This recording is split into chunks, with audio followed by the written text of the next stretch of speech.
Hello everyone, welcome to my YouTube channel Learn with SF. Today we'll be learning about idioms and phrases. Idioms का मतलब होता है कहावतें और phrases यानी कि मुहावरे, मतलब कहावतें और मुहावरे. अब इन चीज़ों का क्या मतलब होता है?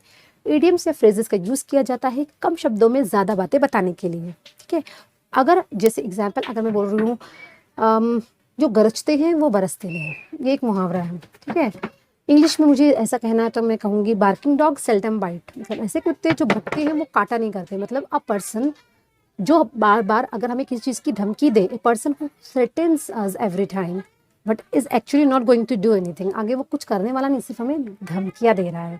तो इसके लिए हम क्या कहते हैं, इडियम्स का फ्रेज यूज़ करते हैं, इडियम का यूज़ करते हैं. तो इस तरह से मैंने इतने बड़े सेंटेंस को एक शॉर्ट में करने के लिए इडियम का यूज़ कर लिया, एक पर्सन के बारे में बताने के लिए. That barking dog seldom bite, मतलब ये चीज़ नहीं होगी, सिर्फ ऐसे कहा जा रहा है. तो ये चीज़ बन गई हमारी इडियम.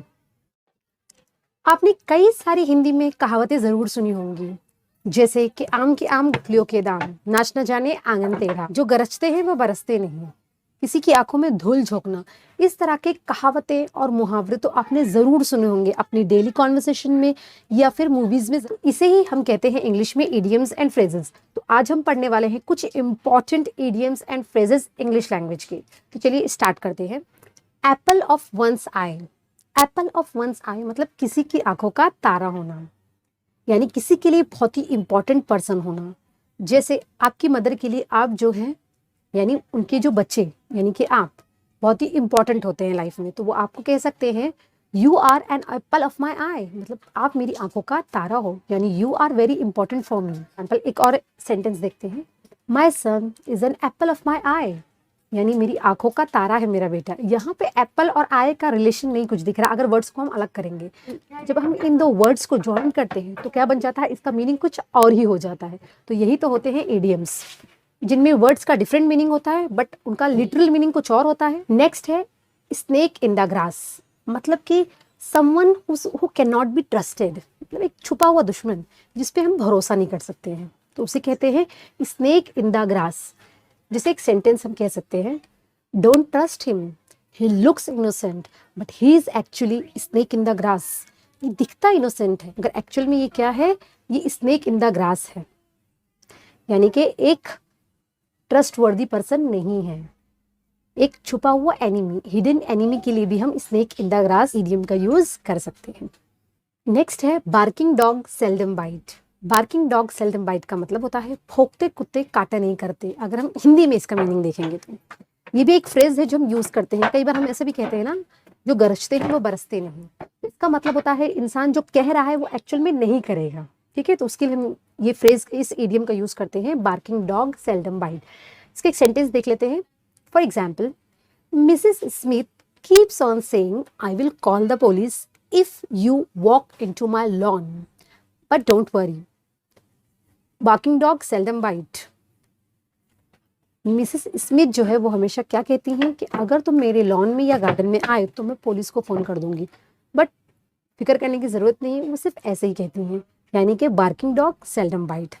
इस फ्रेज का यूज़ जो है वो ऑब्वियसली हम किसी के सामने करेंगे तो उनको बुरा लग सकता है, बट यहाँ पे हम किसी को डिसरिस्पेक्ट नहीं कर रहे हैं, बल्कि हम क्या कहना चाहते हैं कि जो इंसान कह रहा है वो इंसान वो करेगा नहीं. ये हमारा, उसके लिए हमारा जो इडियम है वो है barking dog seldom bite. Next phrase है fish out of the water. Fish out of the water यानी कि feeling very uncomfortable. For example, आपको एक नई स्कूल में डाल दिया गया, ठीक है, वहाँ पे सब लोग स्ट्रेंजर है आपके लिए, सब आप किसी को ज़्यादा जानते नहीं हैं और आपको कुछ चीज़ अच्छी नहीं लग रही है, तो आप कह सकते हैं when I got admitted into the new school I was fish out of the water, यानी कि जब मुझे नई स्कूल में डाला गया तो मुझे कैसा फील हो रहा था, वेरी अनकंफर्टेबल. ठीक है, हमने फिश देखा है, फिश को अगर पानी से बाहर निकाल दिया जाए तो उसकी हालत कैसी हो जाती है, एकदम अनकंफर्टेबल सिचुएशन हो जाती है उसकी. Same way fish out of the water यानी वेरी अनकंफर्टेबल सिचुएशन, यानी ऐसा सिचुएशन जिसमें हम अनकंफर्टेबल फील करते हैं, तो उसे कह सकते हैं हम fish out of the water. Next phrase है हमारा N early bird. N early bird का मतलब होता है someone who wax early in the morning, मतलब कोई ऐसा इंसान जो सुबह बहुत ही जल्दी उठता हो. जल्दी उठने वाले पर्सन को हम कहते हैं एन अर्ली बर्ड. ठीक है, जैसे कि जितने भी क्रीचर्स हैं हमारे अर्थ पे, जितने भी क्रीचर्स होते हैं वर्ल्ड में, उनमें सबसे पहले जो उठने का काम होता है, वेकिंग अप का काम होता है, वो बर्ड्स का होता है। तो इसीलिए बर्ड्स को क्या किया जाता है, एक एक सिंबल है जल्दी उठने के लिए। बर्ड्स को सिंबलाइज किया जाता है जल्दी उठने वाले व्यक्ति के लिए, ठीक है। या फिर एन अर्ली बर्ड उस पर्सन को भी कह सकते हैं जो कहीं पे भी जल्दी आ जाता है, टाइम से पहले आ जाता हो। जैसे कि I like to sleep late, I am not an early bird, यानी मुझे देर तक सोना पसंद है, मैं अर्ली बर्ड नहीं हूँ, मतलब मैं जल्दी सुबह उठने वालों में से नहीं हूँ। या फिर मुझे कहना है my sister is an early bird, मतलब मेरी बहन जो है एक अर्ली बर्ड है, वो हमेशा हर इवेंट पे वक्त से पहले आ जाती है। नेक्स्ट है, न्यूज़पेपर में कई बार हेडलाइन तो आपने पढ़ा होगा, thief was caught red handed by the police, मतलब कि एक चोर जो है वो रंगे हाथों पकड़ा गया। तो यहाँ पर एक फ्रेज आ रहा है कॉट रेड हैंडेड, या फिर टू कैच रेड हैंडेड, मतलब रंगे हाथों पकड़ना, ठीक है। हम कहते हैं ना कई बार, मतलब वो जुर्म करते हुए प्रूफ के साथ पकड़ा गया, ठीक है। Example, Tom was stealing the car, Tom was stealing the car but he cot red handed by the thief. जो टॉम है वो कार चोरी कर रहा था, मगर वो पुलिस के जरिए रेड हैंडेड पकड़ा गया, पूरे सबूत के साथ पकड़ा गया, ठीक है, क्योंकि चोरी करते हुए सामने पकड़ा गया। जैसे हम कहेंगे कॉट रेड हैंडेड। हमारा जो नेक्स्ट फ्रेज है वो है to throw dust in someone's eye, मतलब कि किसी की आंखों में धूल झोंकना। बहुत ही कॉमन फ्रेज है जो हम अपने डेली कॉन्वर्सेशन में यूज करते हैं या फिर सुनते हैं। To throw dust in someone's eye का मतलब होता है किसी की आंखों में धूल झोंकना, यानी टू डिसीव समवन, यानी किसी को धोखा देना, ठीक है।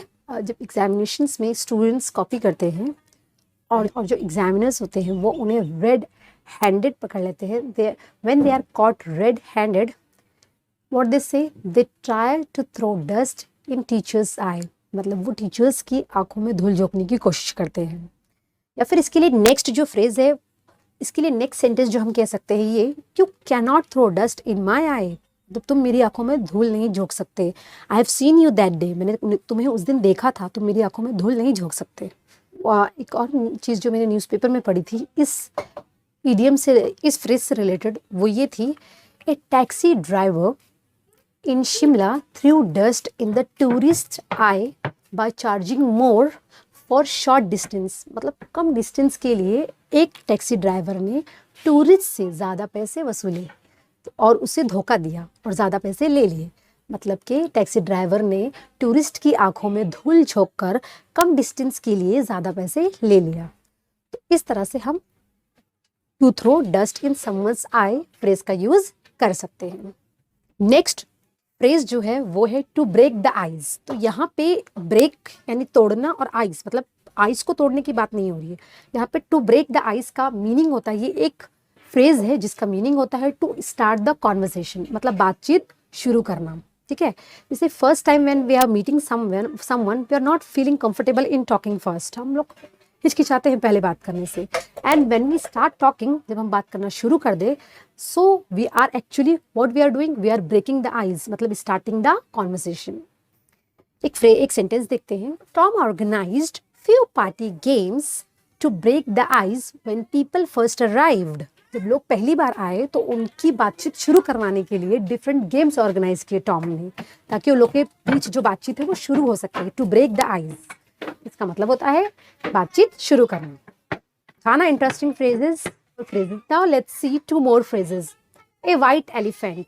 ए वाइट एलिफेंट का मतलब होता है a thing which is quite expensive but useless, it is of no use. मतलब कुछ ऐसी चीज जो बहुत ही महंगी हो मगर बेकार हो, हमारी किसी काम की ना हो, उसके लिए कहते हैं अ वाइट एलिफेंट।